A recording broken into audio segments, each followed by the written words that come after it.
अल्पसंख्यक YouTube channel में आपका स्वागत है। मैं बशीर शेख। आज हम बात कर रहे हैं त्रिपुरा की।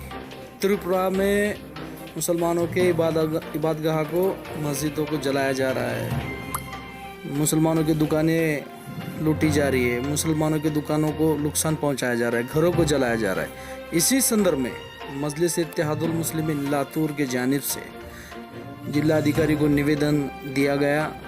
इस निवेदन का नेतृत्व कर रहे थे यहाँ के शहर जिला सदर अफजल कुरैशी, बरकत काजी और सैयद सलीम। इस मौके पे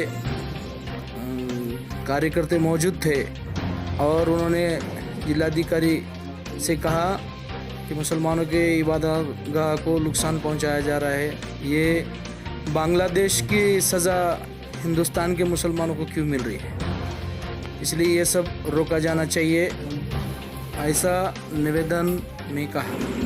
राष्ट्रपति, हमारे भारत सरकार के राष्ट्रपति, इनको भी माहिती स्थल में निवेदन दिया गया और जल्द से जल्द त्रिपुरा की पुलिस कंट्रोल करे और जो दोषी है उन्हें सज़ा दे, ऐसा MIM के जिला सदर अफजल कुरैशी।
आज ऑल इंडिया मजलिस इत्तेहादुल मुस्लिमीन की जानिब से महामहिम रामनाथ कोविंद जी को यहाँ के कलेक्टर साहब के माध्यम से एक निवेदन दिया गया है, जिसमें त्रिपुरा में जो मुसलमानों पे जुल्म हो रहा है, मुसलमानों के मस्जिदों को जलाया जा रहा है, मुसलमानों का कत्लेआम किया जा रहा है, मुसलमानों की प्रॉपर्टी को लूटा जा रहा है।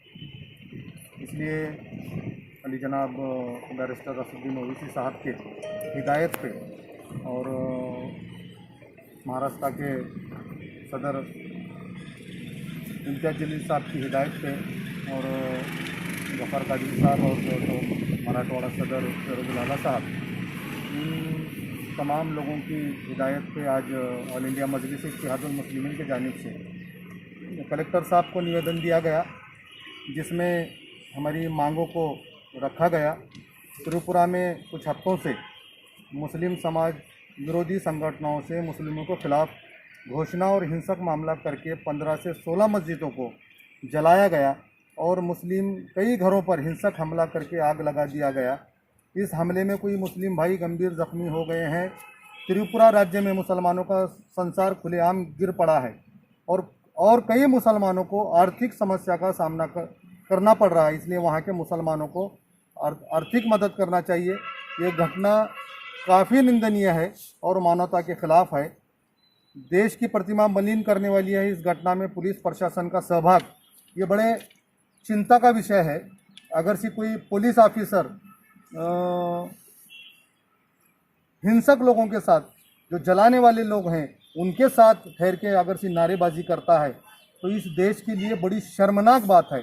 अगर कोई संवैधानिक पद पे बैठा है और वो इस तरीके का काम अगर से कर रहा है तो यकीन मानिए कि हिंदुस्तान की जो प्रतिमा है जो भाईचारे की, वो यहाँ से नहीं बल्कि इंटरनेशनल लेवल पे ये बातें तमाम जा रही हैं। तो यहाँ की भारत सरकार को इस पे गंभीरता से सोचने की ज़रूरत है। और कुछ लोग बड़े खुश हो रहे हैं कि मुसलमानों के साथ जुल्म हो रहा है। तो मैं इसी माध्यम से हमारे तमाम जो हमारे हम विचारी हैं, इनसे भी मैं कहना चाहूँगा कि ये वक्त अब एकजुट होने का है। ऐसी ताकतों के खिलाफ लड़ने का टाइम है। बैरिस्टर असदुद्दीन ओवैसी साहब समानता की बात करते हैं तो लोगों को ये बातें चुभती हैं, क्योंकि जब तक इस देश में समानता नहीं आएगी, सबको संरक्षण नहीं मिलेगा, सबको रोज़गार नहीं मिलेगा, तब तक कि जो इस देश के हालात सुधरने वाले नहीं है। तो मैं फिर एक बार यहाँ के हमारे भारत के राष्ट्रपति रामनाथ कोविंद जी को भी मैं ये रिक्वेस्ट करना चाहता हूँ कि आप भारत के राष्ट्रपति हैं और आपने जो इन चीज़ों पे गंभीरता से सोचने की ज़रूरत है और उस पर एक्शन लेने की ज़रूरत है। और उम्मीद है कि भारत सरकार और यहाँ के राष्ट्रपति ये इस पर कुछ एक्शन लेंगे और सख्त कार्रवाई करेंगे।